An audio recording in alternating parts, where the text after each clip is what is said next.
needs love. Everybody needs to be touched. We're all adults here. This is not content for children. Everyone needs to be touched. Everyone has desires. Everyone wants to feel needed and wanted in life. And you should feel guilty. If someone wants to have, make love every single day of the week, well, that's unrealistic. But once, twice a week or something like that in our busy lives, there's nothing wrong with that. But, we need to know, and your mate needs to know how to make this work. How do we make it work?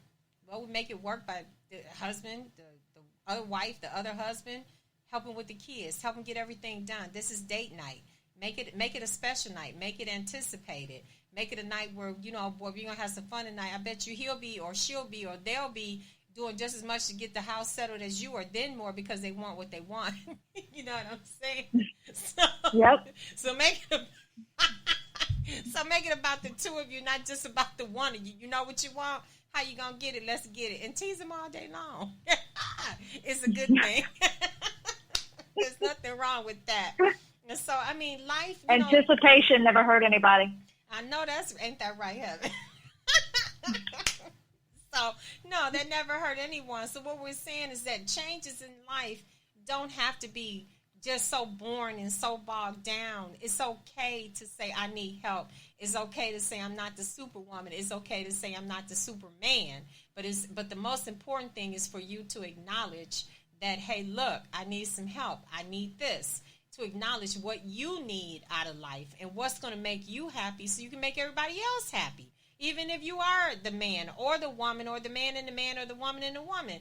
It's not specific to any certain thing. It's specific to what you need in life. That's what we're saying to you, and how to get to it. And that's how where we come in at is we show you how to get to what you need, how to create balance in your life, how to create mindfulness, be becoming more mindful of what you want, who you are, what you need in life. Because if you're not able to speak up and say these things, or even if you're not even able to understand how to get to that, is you have to start somewhere. And so we're saying, just by all means, start, please. And if you need more help, we're always here for you. And we'll explain to you how later in the show how to get in touch with either one of us. But that's what we're saying to you is that, Heather, which one of the processes are you most passionate about? Are you most passionate about life coaching, health coaching, nutrition, or personal training? Or how does that flow for you? I would say that the health and nutrition is my biggest passion. Oh, yes. Okay. And I think that the life coaching and the personal training just adds to that. It does, because they work all together. Yeah. I think if you can figure out what food works for you, what's giving you energy, what's not giving you energy, and then you can tweak those habits and your mindset from the health perspective, it will all start to come together from there. Oh, yes. Oh, yes. And you know something? I just have to commend you, because what you did is you literally found a way to help people within the systems of their body. That is really what you did. And once we're able to help you with the coaching, then we can explain the benefit as you're going. And sometimes people, if you go on I'm going on a diet. Well, why are you going on the diet? Because I want to lose weight. Okay, well, why do you want to lose weight? Well, because I want to look good. Well, why do you want to look good? And we never hear them say, 90% of the time it's because I want to look good. It's never about I want to be healthy. And that should be the number one reason why you want to lose weight, is because you want to be healthy. Because it's not about how you look it's not about how you look to everybody else. It's about how you feel about you. If you feel good about you, then you're going to feel good about everything else. And so I was talking to Heather, and Heather was telling me when she was actually doing roller derby, she didn't feel good about herself, but everybody else did. Heather, can you share that story? Yeah, I always had a lot of people come up to me, and they would say, "You're always so confident," or they would say, I'm scared to come ask you a question. And it was because they thought I was so confident. And I guess I scared people. But I would tell them, you can ask me anything and just come talk to me. And inside, every time they would say these things to me, I'm like, if you guys only knew, like, this is the whole fake it till you make it act going on. Mm-hmm. There was no confidence there. It was, we're just going to portray it on the outside and get where we need to be. And then towards the end of my career, I guess, of roller derby is when I figured out that, you know, I've got to fix this. Exactly. I want to be this confident person that everyone keeps coming up and saying that I am. Oh yes, because when you come into your own, it's a whole nother story. It's a whole nother set of skill sets that start happening for you, and you start to deal with. It's an awakening for you. It's a whole new understanding about how you operate in life, or not mm-hmm. just not just about your life is you're living. Okay, you're not just going through life. A lot of people feel like, I'm just existing and I'm just going through life. I remember one day I asked somebody, what happened to you? And they said, life happened. I said, what do you mean life happened? Everything that's in life that goes wrong, that's what happened. And this person I felt so sorry for, because they were just a mirror of who they used to be. And so that's the type of clients that Heather helps to bring back forth, to find out who this new person is and what this person wants and how to get to it, and how to have a mindset that changes from the negative perception of themselves to a much more positive perception of who they really are. That's what we do in health coaching and life coaching. We help you to get to the best you. We help you with self-development and to understand and tap into that. And sometimes we don't always know how to get there. And it's okay to acknowledge that you don't know how to get there. The most important thing is to know that you do want to get there. And how do I get there? That's the most important thing, that is important. And one of the reasons why I have so much respect for Heather is because she cares about the physical side, the mental side, and the side of health. Because if you don't have your health, you don't have anything. Heather, what are some of the, we know about the systems of the body, but which are the ones that are that really you get your most drive from by helping other people to understand why it's important to understand this system in their body, or within the form of help that you give to people? What's the most important couple of systems in the body that you help people to recognize what they do and why it's important to do what they do, what you're doing to help the systems be healthy? What would those systems be? I'm sorry, you cut out on me. What's the most important? No. I know. I'm sorry. What are the most important systems in the body that you want people to be in tune with in their physical health? What is that? Okay. I would say the digestion system. Digestive.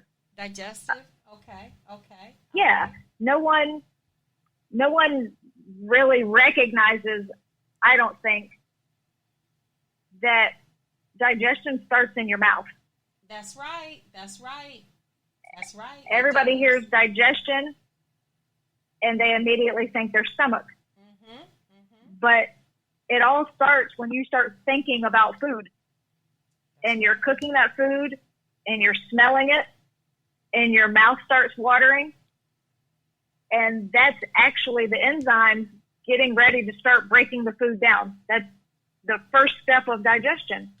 That's right. So if we can figure out how to pay attention to what we're eating, pay attention to who we are when we're eating it, and maybe put the phone down and turn the TV off and enjoy our food. That's right. Then we'll start to have a better overall experience just with eating. Exactly. And I love food, so. Yeah. I'm gonna tell you guys.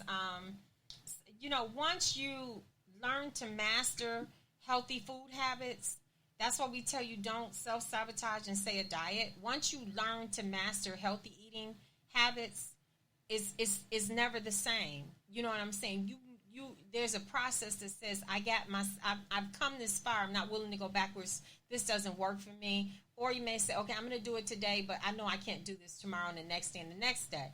I'm just going to I'm not going to tell myself I can never have this. I'm just going to have it in moderation based on what works for my body.